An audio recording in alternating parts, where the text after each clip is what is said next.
రాసినాడు ఎవడో మా తెలియదనంటే లేకపోతే అక్కడికి వెళ్తాం రమ్మనండి. మర్యాదగా ఉండదండి. మాత్రం మర్యాద.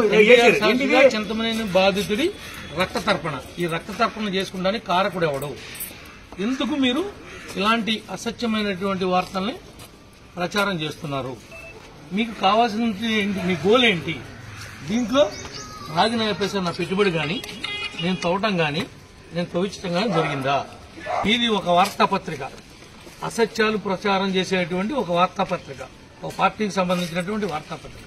కానీ మీకు ఉన్నటువంటి దాని ప్రకారం నా వివరణ ఏమన్నా అడిగారా? నన్ను ఎందుకు, నా ఒపీనియన్ ఎందుకు తీసుకోలేదు? చింతమనేని అనే మాట ఎందుకు ఉపయోగించారు?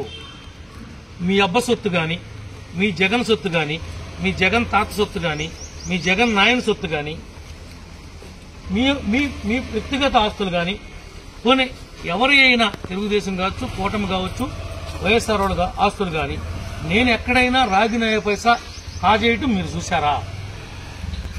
మీ అబ్బాయి చౌదరి 10 కోట్లు కొల్లేరు డబ్బులు ఎగ్గొట్టి పారిపోయాడు. ఇవాళ మీరు ఏమైనా ఫోకస్ చేశారా? నేను పోనీ ₹1 మీ పార్టీ వాళ్ళ దగ్గర, మీ సాక్షి అంటే వైఎస్ఆర్ వాళ్ళే కదా, పోనీ ఒకళ్ళ దగ్గర వసూలు చేయడం మీరు ఏమన్నా మీ నోటీసులోకి వచ్చిందా? ఏంటి ఈ దారుణం ఏంటి? మీకు పేపర్ ఉంది కదా, పెన్ను ఉంది కదా అని మీ ఇష్టానుసారంగా రాస్తే మేము చూస్తూ భరించాలా అని అడుగుతున్నా. మీరు వచ్చి దీని మీద సరైనటువంటి వివరణ ఇచ్చి మీరు మమ్మల్ని సాటిస్ఫై చేయలేకపోతే తప్పును తప్పుగా రాయండి. మీకు అభిమానం ఉంటే వాళ్ళ మీద 10 పైసలు ఎక్స్ట్రా రాసుకోండి. కానీ చేయని దానికి మమ్మల్ని బాధ్యులు చేయొద్దు అని అడిగా. సంబంధం లేని దానికి మమ్మల్ని ఇన్వాల్వ్ చేయొద్దు అని చెప్పి అడిగా. సార్ పేపర్లో కూడా వ్యక్తిగతంగా గానీ మీకు సంబంధించి గానీ ఏమీ కూడా రాయట్లేదు కదా సార్. ఏదైనా రాసుకోవయ్యా, ఏముంటే వాస్తవాలు అది రాయి. వాస్తవాలు ఎప్పుడైనా రాస్తే నేను ప్రశ్నించానా? మీరు అవాస్తవాలు రాశారు. ఎన్టీఆర్ సాక్షిగా చింతమనేని బాధితుడి రక్త తర్పణ అన్నదానికే నేను వచ్చా. మీ గబ్బు పేపర్ వల్ల, మీ గబ్బు కొట్టించే పేపర్ వల్ల ఇట్లా రాసే కదా జగన్ గారిని అధికారంలోంచి దింపేశారు. మీరు ఇలా చేసే కదా మీ నెత్తి మీద మీరు చేపెట్టుకున్నారు. మా మీద ఎందుకు రాస్తున్నారు మళ్ళీ? మేమేం పోనీ నిజంగా రాసే హక్కు నీకుంది, నువ్వు ఎందుకు రాసావని నేను ప్రశ్నించట్లా. కానీ నా వివరణ ఎందుకు అడగలా? నా పేరు మెన్షన్ చేసేటప్పుడు నా పేరుని, నా ఇంటి పేరుని నువ్వు ఉదాహరించినప్పుడు నా వివరణ కానీ, నా నాయకుల వివరణ కానీ, కార్యకర్తల వివరణ కానీ తీసుకోవాలి కదా. అసలు ఎగ్జామిన్ చేయాలి కదా. ఇప్పుడు వాళ్ళు కూడా వచ్చారు, వాళ్ళకి 90 లక్షలు బాకీ ఉందంట. 90 లక్షలు తీసుకుని మా డబ్బులు ఇవ్వట్లేదు, మమ్మల్ని తోకొనిట్లేదు అని వాళ్ళు వచ్చారు. మరి దానికి అగ్రిమెంట్లు కూడా తీసుకొచ్చారు వాళ్ళు. ఇదంతా బ్యాంక్ ట్రాన్సాక్షన్ చేశారు. డబ్బు ఇదంతా అకౌంట్ ట్రాన్స్ఫర్ జరిగింది, డబ్బు అంతా. మరి దానికి ఏం సమాధానం చెప్తారు? ఒకసారి ఆయనతో మాట్లాడి వివరాలన్నీ తీసుకొని ఆయన స్టేట్మెంట్ లాగా ఇస్తాం సార్. ఒకసారి మా ఆఫీస్ లో కూడా చెప్పి. ఎంతసేపులో వస్తావు నువ్వు? నువ్వు వచ్చే వరకు నేను వెళ్ళదలుచుకోలేదు. ఒకవేళ నేను రాను అంటే చెప్పు, మేమేం చేయలేదో చేసి వెళ్ళిపోతా. నేను నాకు 2 నిమిషాల పనే. నువ్వు వచ్చి మీరు ఆన్సర్ చేయకపోతే నాకు 2 నిమిషాల పనే.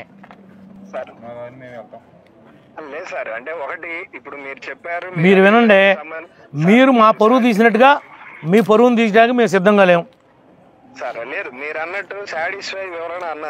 ఇప్పుడు మీరు ఇక్కడ జరిగింది తప్పు జరిగింది, తప్పు జరిగింది కాబట్టి నేను క్వశ్చన్ చేయటానికి వచ్చా. నాకు అధికారం ఉంది కదా అని యాజ్ ఎమ్మెల్యేగా రాలా. నేను ఒక పౌరుడిగా అడుగుతున్నా, నాకు సంబంధం లేని విషయంలో నా పేరు ఎందుకు తీసుకొచ్చారు అని. ఎవరిని బదనాం చేస్తారు? లేదండి, ఆడి పొలం ఎంత వాల్యూ ఉందో అంత డబ్బులు ఇప్పుడే ఇచ్చేస్తా. నేను కనుక 1% కనుక రాంగ్ చేసి ఉంటే 0% ఉంది నాది. 0%లో నా ఇంటి పేరు ఎట్టా వచ్చింది? నా పేరు ఎట్టా వచ్చింది?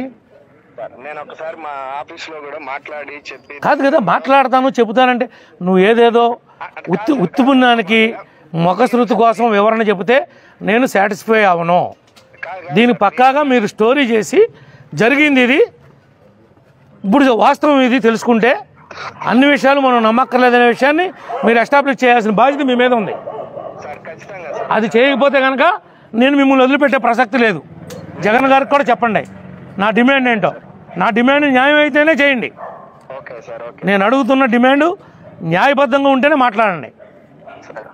మీ అబ్బాయి చౌదరి 10 కోట్లు ఎగ్గొట్టాడు కొల్లేరోళ్ళకి. ఇవాళకి ఒక్కరోజు కూడా మీరు రాయలా. ఇక్కడ ₹1 కూడా ఎవడెగ్గొట్టలా. ఆడు 90 లక్షలు తీసుకున్నాడా లేదా? ఆ 90 లక్షలు ఇచ్చుకునేటప్పుడు నాకేమైనా సంబంధం ఉందా? వాళ్ళ అగ్రిమెంట్ అయ్యే టైంలో నా సంబంధం ఉందా? చెప్పా. అది దాంట్లో నా నేరం ఉందా? పోనీ నేను ఇంత ఇవ్వు అంత ఇవ్వు నేను చెప్పానా? మరి ఎందుకు వాళ్ళు ఏది పడితే అది చెప్పేస్తే, ఏది పడితే అది గడ్డి తిని మీరు రాసేస్తే ఆ గడ్డికి సమాధానం ఎవడు చెప్తాడు? అవి పశువులు తింటాయి గడ్డి, మనుషులు తినలేము. కానీ ఆ గడ్డి తిని మీరు ఎట్లా రాస్తారు ఆ మాటిని? నిజంగా బాబురావు నిజాయితీ అయితే కనుక నేను రిజగ్నేషన్ ఇచ్చేస్తా ఇవాళే. కాదు కదా, మరి నువ్వు రాసావు కదా చింతమనేని బాధితుడి రక్త తర్పణ అనే మాట రాసావు. ఈ పదాన్ని నువ్వు చెరపాలి కదా. తప్పనిసరిగా దీని మీద వివరణ రాస్తాను. కాదు కదా, ఈ పదాన్ని చెరపాలి కదా. చింతమనేని రక్త తర్పణ కాదు అది. చింతమనేని మీద కావాలని పెట్టినటువంటి ఎలిగేషన్ ఇది. దీనిలో వేరే కుట్ర ఉందని ఆ కుట్ర కోణం ఏముందో బయటికి తీయాలి కదా. అది తీసే వరకు నీ ఆఫీస్ వదిలిపెట్టి నేను వెళ్ళను. పర్లేదు సార్, నేనే మీ దగ్గరికి సాయంత్రం వచ్చి మీకు కనిపిస్తాను. నా దగ్గరికి ఎందుకయ్యా? నేను నీ దగ్గరికి వస్తే అవును కదా. నువ్వు అరగంట అన్నావు, ఇప్పుడు 15 నిమిషాలు అయిపోయింది. ఇంకా 15 నిమిషాలే కదా. సార్ పర్లేదు, నేను మీ దగ్గరికి వచ్చి నేనే మీ దగ్గర. నా దగ్గరికి వద్దంటే నేను మీ ఆఫీస్ ముందు ఉన్నా, మీ ఆఫీస్ దగ్గరే ఉన్నా. నేను ఒక్కడనే కాదు, నా కార్యకర్తలు, నా నాయకులు, నన్ను ఎవరైతే ఎమ్మెల్యేని చేశారో వాళ్ళందరూ వచ్చారు. వాళ్ళలో ఇంపార్టెంట్ ఉన్నోళ్ళు, మా మండల పార్టీ ప్రెసిడెంట్లు వచ్చారు. జరిగినవన్నీ దీంట్లో ఉన్నాయి. ఒరిజినల్ అగ్రిమెంట్లు తీసుకుని వచ్చారు వాళ్ళు బాధితులు. వాళ్ళు ఉన్న గొడవలో నన్ను ఎందుకు లాక్కొచ్చారు? నాదేమన్నా 1% ఏదన్నా దీనిలో ఇన్వాల్వ్మెంట్ ఉందా? 1%, 0% ఉన్నవాడిని మీరు తీసుకొచ్చి రక్త తర్పణని పెట్టేశారు. ఈ విషయాలు తేల్చండి. నేను అడుగుతుంది, మీరు వేగ్గా మూకమ్మలో రాసేస్తే వేరు, కానీ నా పేరు ఎత్తి నా బ్రాండ్ని ఎత్తారు. దీని మీద స్పష్టంగా మీరు సాటిస్ఫై అయ్యే సరైన వివరణ అనేది తప్పనిసరిగా మాట్లాడి ఇచ్చేస్తాం సార్. మీరు జగన్ మేమేమి మిమ్మల్ని మ్యాన్ హ్యాండిల్ చేసే ఉద్దేశం లేదు మాకు. మీ ఆస్తులను ధ్వంసం చేసే ఉద్దేశం లేదు. లేకపోతే మీ ల్యాప్టాప్లు, మీ కెమెరాలు, మీ సామాను, మీ సొత్తు ఏమన్నా కుర్చీలు, ఫర్నిచర్, టేబుల్తో సహా తీసుకొచ్చి ఇప్పటికే మీ పేపర్ కూడా కొనుక్కొచ్చా తగలబెడతాకి. అవన్నీ దాని మీద తగలబెట్టి వెళ్ళిపోయేవాడిని. అవన్నీ కూడా తగలబెట్టి వెళ్ళిపోయేవాడిని. కానీ నేను ఎక్కడా కూడా నేరస్తుడిగా మిగులుదామనే ఉద్దేశం నాకు లేదు. మీకు టీవీ ఉండి మీరు నిలదీయొచ్చాము, నాకేమీ లేకపోయినా నిలదీస్తా. ప్రజాబలంతో నిలదీస్తా. ఎందుకు వచ్చిన మాటలయ్యా? ఎంతమందిని మోసం చేస్తారు? మీ జీవితం అంతా మోసమేనా?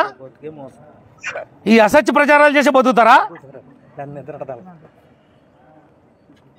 శవాల మీద అవి ఏంట్రా మరమరాలు చల్లుతారు, చిల్లర డబ్బులు.